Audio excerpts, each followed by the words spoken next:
Hey, how it's going, guys? In this video, we are going to build an agentic system with memory in place, right? And memory is one of the most challenging thing when it comes to building agentic AI application. If you look at here on my screen, I have built this agentic AI application with a memory layer, and for all the things memory, I'm using Mem0. This video is not at all sponsored by Mem0. I like using Mem0 because I believe that it's really powerful if you want to build agentic AI applications with memory. Uh, if you are building agentic system today in 2026, memory should be your focus because memory is the only thing which is holding agentic AI system back. Okay, and memory can be of different types. It can be long term, short term, episodic, and it can have a lot of problems like forgetting the memory, the context management, the decays, and whatnot, right? And building an enterprise grade memory, it's even a bigger challenge. That's what I've been working on, and I'm going to show you this in this video. And this will be entirely available on my GitHub repository, my GitHub account, of course. And it's already there. It's called Mem0 Agentic Graph Rag or whatever. Okay. And if you look at this, it's called Build AI that remembers. Okay, that's the elevator pitch. Mem0 basically is provides a self-improving memory layer for agentic AI applications. So for the agents, you need LLM, you need some tools, and you need memory in place. If you have that, you are good to go with this, agentic system. Now, here the thing is, it also helps you in personalization. So personalizing the AI experiences with persisting the context across conversations, across roles, across users, right? That's what it is. Now here, if you see, I have two tabs. One is called AI Assistant with Memory, says by powered by Mem0 plus Neo4j Graph Store. So I'm using Neo4j for all the graph thingy, right? I'm using Neo4j. You can see my instance is running here. It's called instance 01. Okay, I'm using Aura DB from Neo4j, right? Now, why I'm using it? Because Mem0 has this graph memory, so where you can have this memory layer, it can have a relationships onto Mem0 search. So agents remember who did what, when, and with whom. So the relationships between, it plays a huge role, right? With nodes and ages and whatnot. So here is the documentation. You can go ahead and look at this. Look at this documentation later. Now I'm using Mem0 because it supports vector stores. Okay, and that's why I support Mem0 because it's really good. Open source. Have a look at it. If you look at the documentation here, it takes you to the build with Mem0 documentation. Universal self-improving memory layer, as I said in the beginning. Okay, it also has now platform. Now you can also use it through their cloud service, like as an API, because not everybody might be technical where they can go and work with open source. So they might need some serverless or some kind of API SDKs to work with. Then we also have a way to use the open source Mem0, like self-hosting it, right? And then we have open memory, works mostly with MCPs. I have that a video on my channel as well. Have a look at that. I'll give the link in description. Now coming back to it. If you look at here, so this AI assistant, it says share something about yourself and I will remember it. Try telling me your name, interests, or any important information, right? And let's say here it says no memory yet. You can look at this memory store. So we also have a memory store, and it says no memories yet. It says start chatting, and the AI will remember important information about you. So the good thing is we are bringing graphs here, right? Neo4j. Now, see why I will tell you that is important. Whatever we have been working in the last couple of years when it comes to LLMs and agents and LLM as a core, because agents are like mostly like a technique, but LLMs are the probabilistic models. They are probabilistic. They are not deterministic. They even don't know what will be the next token they will predict. Okay, so uh, and that's a challenging thing. So when you bring graph, because graph is deterministic, because you're gonna work with relationships of intents, entities, and whatnot.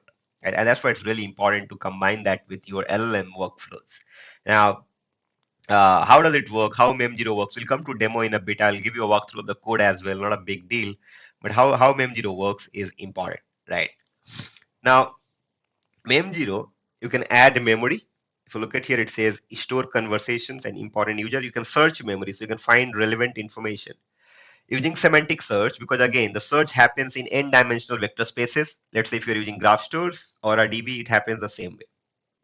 You can retrieve specific memories by ID, and that's really important. And you can handle the content or context management really well. And then graph relationships, store and query relationships between entities using Neo4j. This is how you initialize it. If you look at the setup, okay, it also supports. You can do it in Python. You can do it in uh, you know different languages as well. Like let's say it supports both Python and Node, so it supports both JavaScript and Python. So anybody who is good with any of these languages, they can work with it. Right. Now add memory. This is how you add memory. You can look at this. Right. Search. This is how the semantic search happens across memories. See that here. And AI SDK tools.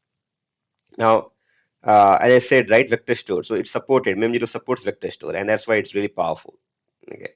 All right. So let's ask a question here, right? So if you look at this tab here, AI assistant with memory, basically uses GPT-4o model because that can also use tools. So if I ask here, let's say I like AI and have interest in, let's say I'm writing this knowledge distillation or something. Now, when I enter it, you can look at here, it says creating memory, right? So what it's going to do is it's going to create that memory object for us. If you look at this memory store, currently it says zero memory is stored, right? No memory is stored. And it's going to happen through Mem0, right? So if you look at here, it says creating memory done. I will remember that you like AI and have an interest in knowledge distillation. If there's anything specific you'd like to know or discuss about these topics, feel free to ask, right? If I refresh this, you will see user likes AI, user has interest in knowledge distillation. So these kind of memory kind of gets created. Now, the thing here is that you have to be careful about what kind of information you want to keep it in your context, right? So those kind of engineering may you bring into this if you're working in a production setting, but that should be fine for now, right? So let's ask more question. Knowledge distillation is a technique used by, let's say, DeepSeek, China, to create the frugal-based LLM. Something I'm saying. So again, creating memory. So now the memory gets created. Now the thing here is, if you look at this, right, if everything is happening in JavaScript, the entire thing that you see. So if I'll show you over here, let's go up. If you look at this, the memory created successfully, the objects gets created with all the metadata, the tags, and everything gets created over here. And this is our file. So we have a vector store.db, as I said previously, and then we have a memory.db as well. Then of course you can look at these databases through some database explorer if you want to have it. Now that's what it is, creating memory. And if you refresh, here are the memory created. You can look at knowledge distillation is a technique used by DeepSeek China to create the frugal-based LLM. Now, the thing is, when you work with Neo4j, make sure that your instance is not stopped, it's running. And that's very important to see. So I'll just come back over here, okay, and ask, like, keep on asking question. Uh, what do I like? I mean, let's see if it's able to answer it. Uh, okay, I'll just write this. So now it says searching memories, right? Now search sometimes may fail because of Neo4j if you want, but most of the time, make sure if it's failing, then look at your Neo4j thing, right? Which maybe stop. If you look at it, it says you like AI and have an interest in knowledge distillation. If there's anything else you'd like to add or discuss, just let me know. So the beauty of this is that it's able to kind of get your. I'll just take of course a screenshot for this. This will be used. Now, the beauty of this is that it's really, really powerful when you're building agentic system, because I said agentic system, it's mostly today's about it's today about memory. So if you are interested in memory, look at SuperMem, look at Mem0, look at HelloMem. There are different frameworks, libraries to work with. So if I'll show you over here, let's just go back to my repositories. I'll show you a couple of repositories that I have recently created on HelloMem as well. So if you look at this here, HelloMem memory demo, this is something that's also very important. This is what I built. the memory crisis in AI, because that's a big issue, right, when it comes to building memory layer for agentic system.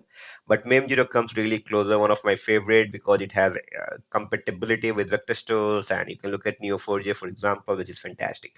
I'll give this code. Of course, this is available on my GitHub repo, so please have a look at that. And if you have any question, thoughts, or feedbacks, let me know in the comment box. Now, if you like this video, please hit the like icon. And if you haven't subscribed the channel yet, please do subscribe the channel, guys. That motivates me to create more such videos in near future. Please share this video and channel with your friends and to peer. That's all for this video. Thank you so much for watching. See you in the next one.